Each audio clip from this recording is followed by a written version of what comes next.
Coming up on the Sky News Daily, with the final of the Euros this weekend, is Lioness Lucy Bronze about to become England's golden idol.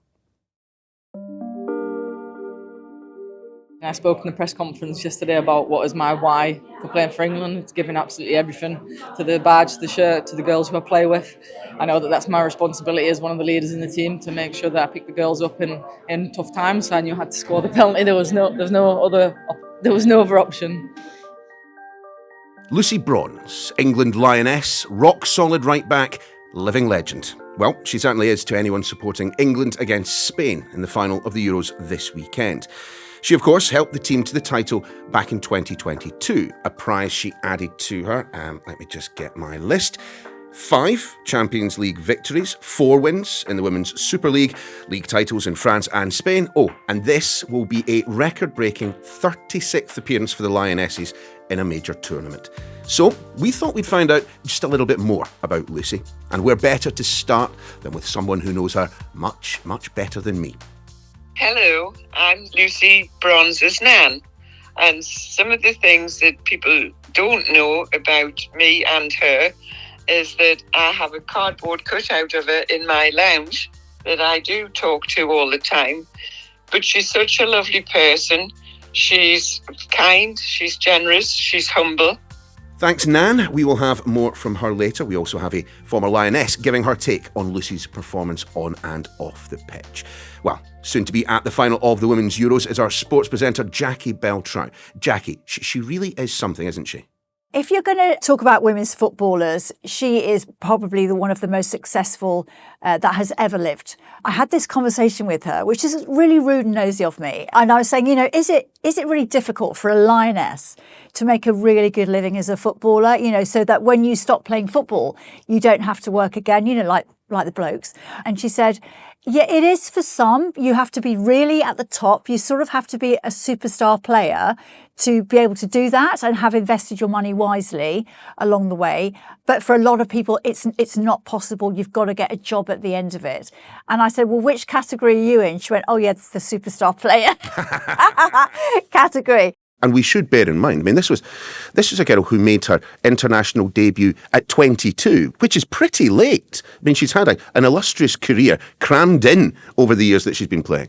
Don't forget that, women's football as we know it now, with the Lionesses and recognising their faces, and they've all got endorsements. It wasn't like that. When Lucy started playing, it wasn't like that. It was much more DIY. When she first started, I do not recall kids wandering around with an England strip with one of the female players. Nowadays, you're bumping into them all the time. So I'm just wondering to what extent she drove the football into the public domain, into the mass consciousness. To a really big extent, actually, because you can see it when you're out there and you're surrounded by all the fans, which is a very different demographic to men's football. There's a lot of dads and daughters, and it's clear their daughters obviously play football, or there's whole families, or there's just bunches of women who are friends.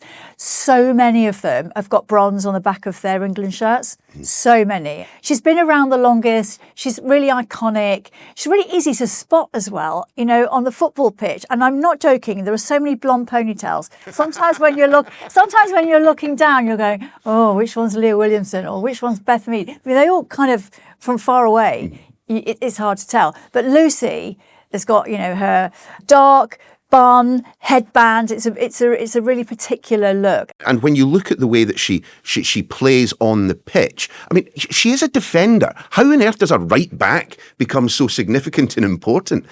Well, I think because of what she's done in the game, she is respected by everybody.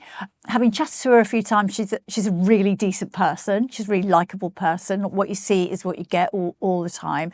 She's very vocal. So, she's shouting things out. She's galvanising, the rest of the team when they seem a bit in the doldrums in a match.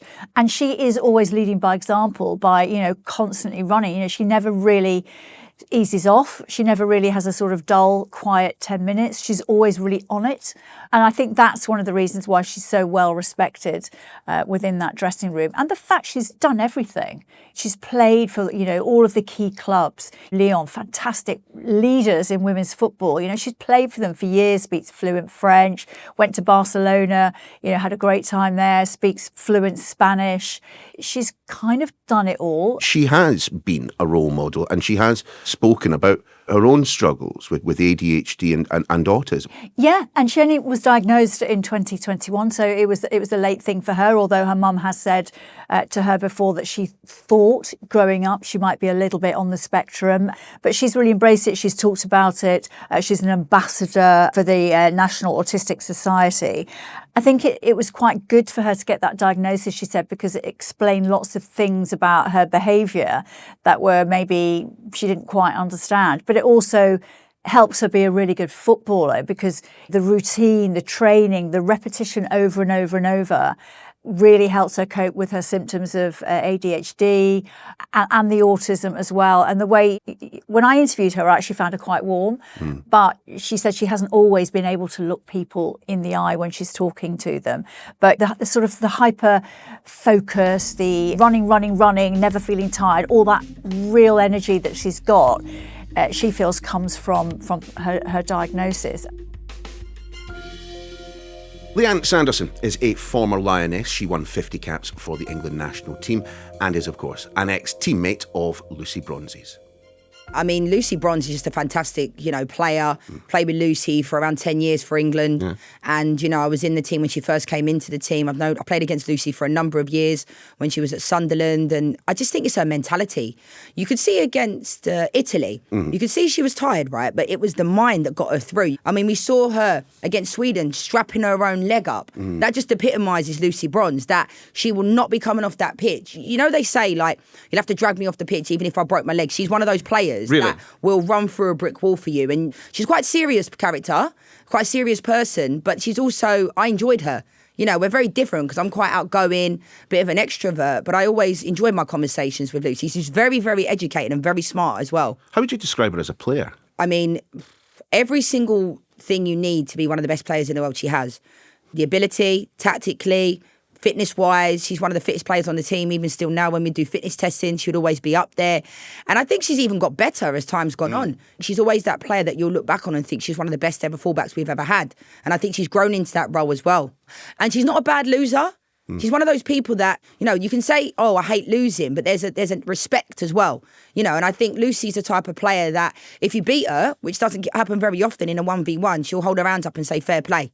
How is she at major tournaments like that when she's not on the pitch, when she's not at the training ground? Is she just constantly focused on the football? I'd say she's quite quiet. I'd say quite introvert, and that's okay. I mean, in a changing room, myself and Jill Scott were the dancers. We'd actually say to our teammates, this makes us ready for the game. And we said to them, are you okay with us doing all this? Because some players prefer to be quiet. Some players have got their headphones in. Everyone prepares differently. And they said, you know what? When you and Jill dance, it sets us at ease because you guys don't look flustered. You don't look nervous. And it used to calm them down. So I think Bronzy was one of those players and is one of those players that she's quite quiet. Young players can approach her.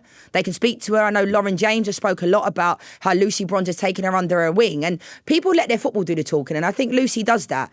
Lucy doesn't walk into a room as the loudest person in the room, but she doesn't have to be. There has been over the years something of a bit of ageism when it comes to women's football. You hit 30 and ultimately a lot of people, that is the point at which the career ends. She has done so much, hasn't she, for countering the idea that women's professional careers need to be that short. It's more of a European problem because in America, some of their players play, till they're 38 years old. True. And that's the reality. But I think in Europe, it happens in men's football as well. Yeah. But I do think in women's football, we used to have to also retire for many different things. To have kids, there wasn't support. Now, players are able to have children and come back and get the support that they need. So I think we'll start to see women's footballers, have a bit more longevity. Because if it happens in America where players are playing till 37, 38, why is it that in England we're retiring at such a younger age? It makes no sense. We've covered Serena Wigman on the podcast previously, and fascinating character herself. I mean, what is the relationship between the two of them like? Oh, do you know what? I can't speak true to their relationship, but I can speak about Sarina Wiegman and how she communicates with the players.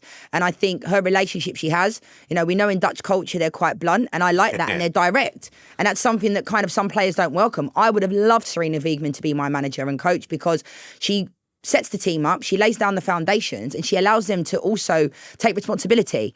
I do think Sarina Wiegman, the fact that she's made 5 finals every single tournament she's coached at with the Netherlands and England, it's just incredible. And at times she does look shell-shocked, she looks startled, but I do believe, I'm a big believer in laying down the foundations so that when the players come to the games, it's like they've already been there. It's almost like visualization. You do so much work off the pitch with England. People don't see that. You might see, the players training on the media days, but you don't see what goes off the pitch, like the psychology behind it, the meetings they would have had about penalties. We used to practice penalties every day. And I would argue as well that there is far more to Lucy Bronze than simply being a fantastic footballer. I mean, obviously she is. You watch her on the pitch.